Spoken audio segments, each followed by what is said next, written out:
Ça vous dit un petit tour à Hong Kong? Eh bien, c'est là que je vous emmène pour Elsa au pays du confinement. C'est le premier pays d'Asie que nous visitons dans ce tour du monde du confinement. Et vous allez comprendre comment ce pays de 7 500 000 habitants avec une densité de population incroyable n'a pour l'instant que 900 cas de Covid-19. Et c'est Nicolas, qui vit là-bas depuis 7 mois, qui va tout nous expliquer. Demande de rester chez vous. Nous sommes en guerre.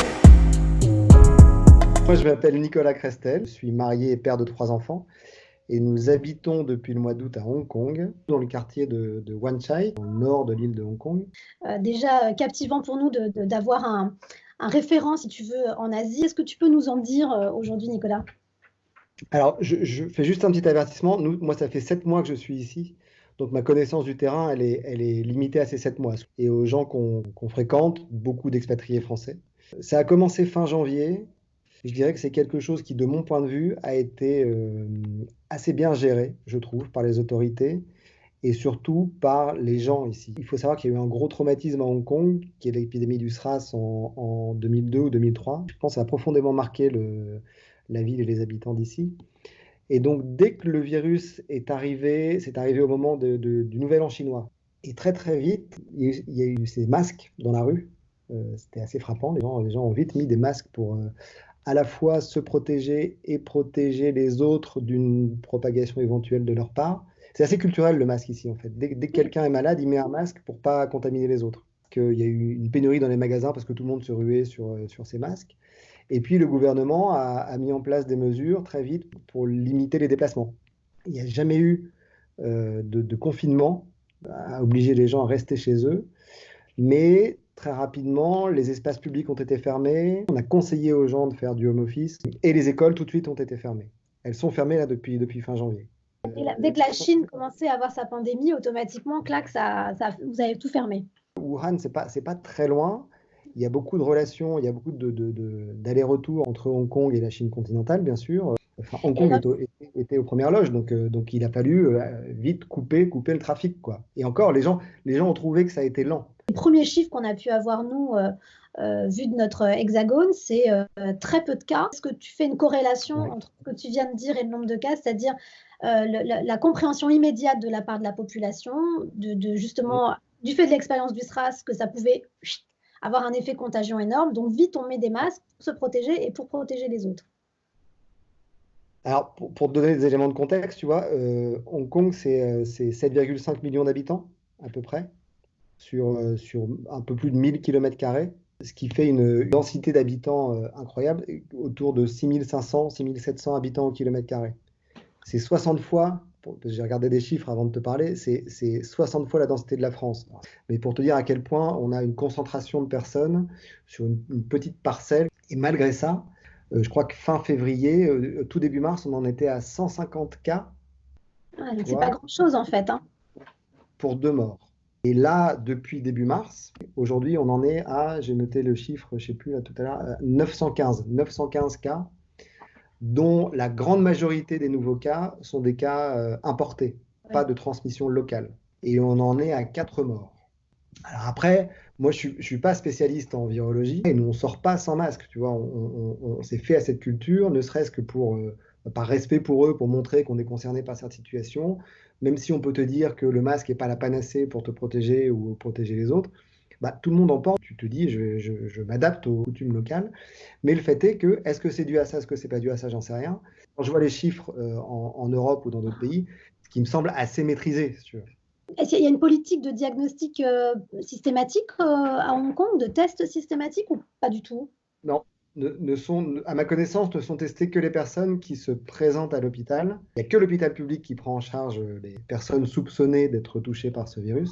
Mais par contre, dans les centres commerciaux, dans les bureaux, dans les résidences, te prend ta température systématiquement. Donc il y a une espèce de vigilance. Il n'y a pas de dépistage, mais je dirais qu'il y a une énorme vigilance à la fois de la part des pouvoirs publics et des structures qui accueillent du public, on va dire. Est responsable d'assurer un minimum de vigilance. Ouais, c'est ça. Et on te fait bien sentir aussi qu'il faut que toi aussi tu te sentes responsable. Un ami qui a pris le métro m'a dit, bah voilà, moi je me suis assis, j'avais pas de masque, les gens se sont levés autour de moi et se sont éloignés. Culturellement, suivre les règles ici, c'est assez important. Comment tu ressens la population d'Hong Kong vis-à-vis de la gestion de l'épidémie?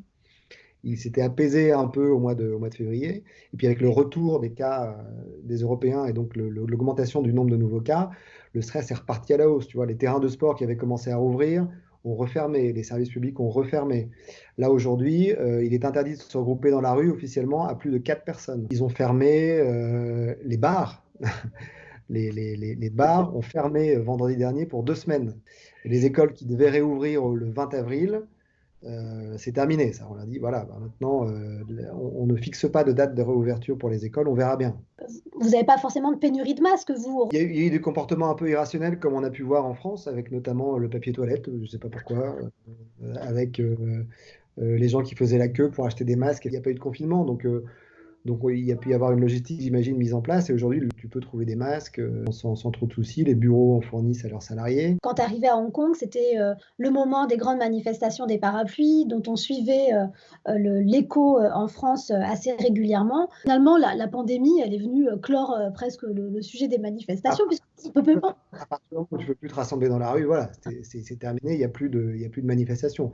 Ça ne veut pas dire que le problème est résolu, ça ne veut pas dire qu'il n'y aura pas d'autres tensions.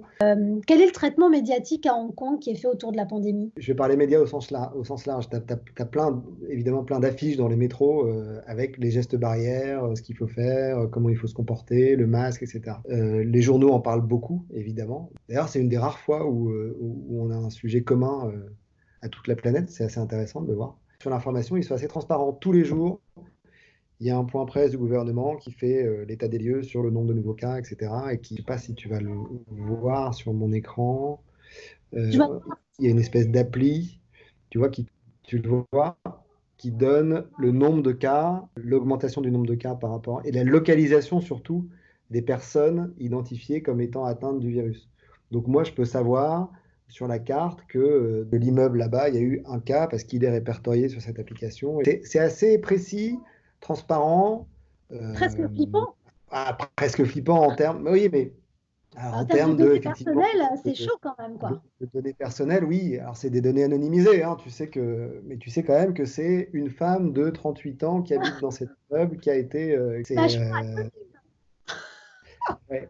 Là, aujourd'hui, toute personne qui ne possède pas une carte d'identité hongkongaise se voit refuser l'entrée sur le territoire. Donc, il faut que tu sois résident pour pouvoir entrer. Le terminal international est fermé. Si tu es résident et que tu es passé par un pays identifié comme étant touché par le coronavirus, c'est-à-dire à peu près partout aujourd'hui, tu vas devoir rester en quarantaine chez toi pendant 2 semaines. Donc, à ton arrivée à l'aéroport, on prend ton numéro de téléphone, on te met un bracelet électronique et on t'appelle tous les jours. Tu es géolocalisé pendant 2 semaines pour vérifier que tu respectes bien ta quarantaine. Il y a des failles dans le système. On a vu des gens avec des bracelets se balader, faire des courses.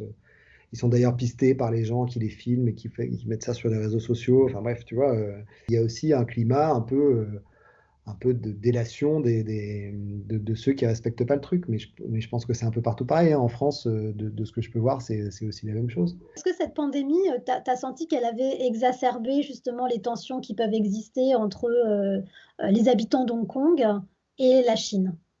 Déjà, ils ne s'aiment pas beaucoup à la base. J'ai lu des choses comme quoi il y avait des restaurants qui avaient interdit l'accès à des Chinois venant de Chine continentale. Je ne l'ai pas constaté par moi-même, je ne sais pas. C'est pas des grands empathiques, hein, tu vois, c'est pas très cordial. Les gestes barrières n'ont pas besoin d'être mis en exergue. Ils se respectent assez bien. Non, on ne saute pas dans les bras, on ne se fait pas la bise, on ne serre pas la main.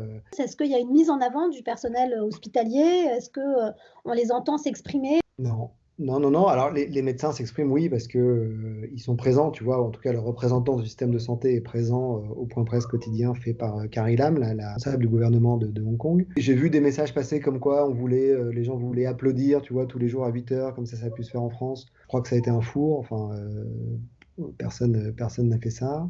Le nombre de cas est tel que, si tu veux, je pense que les services sont pas débordés, quoi. Qu'est-ce que se dit Hong Kong? Parce qu'on a l'impression que c'est tu sais, un peu comme le Portugal, qui a très très bien géré aussi son système où il y a très peu de cas. Les Français ici étaient vus comme c'est quoi votre problème, quoi? Vous imaginez que ça se développera pas chez vous? Enfin, tu vois, ils regardaient la situation en France avec un œil un peu. Les mecs sont tarés, quoi. Les mecs n'ont pas compris encore. le fait est que quand tu as cette réaction rapide couplée à cette espèce d'autodiscipline de tout le monde qui se dit, bah, ok, le sens de la communauté, tu vois, donc je fais attention à ce que je fais parce que ça peut avoir un impact sur les autres, ça vaut le coup, tu vois, de faire attention. Une des clés de ce que je comprends, c'est pas la clé, mais en tout cas, ça pose question, c'est l'utilisation massive des masques, de protection parce qu'effectivement, ça en tout cas, c'est une première barrière, pour la Ouais. non-circulation du virus, hein. Ça interroge, tu vois? C'est marrant parce qu'il y a une ambivalence.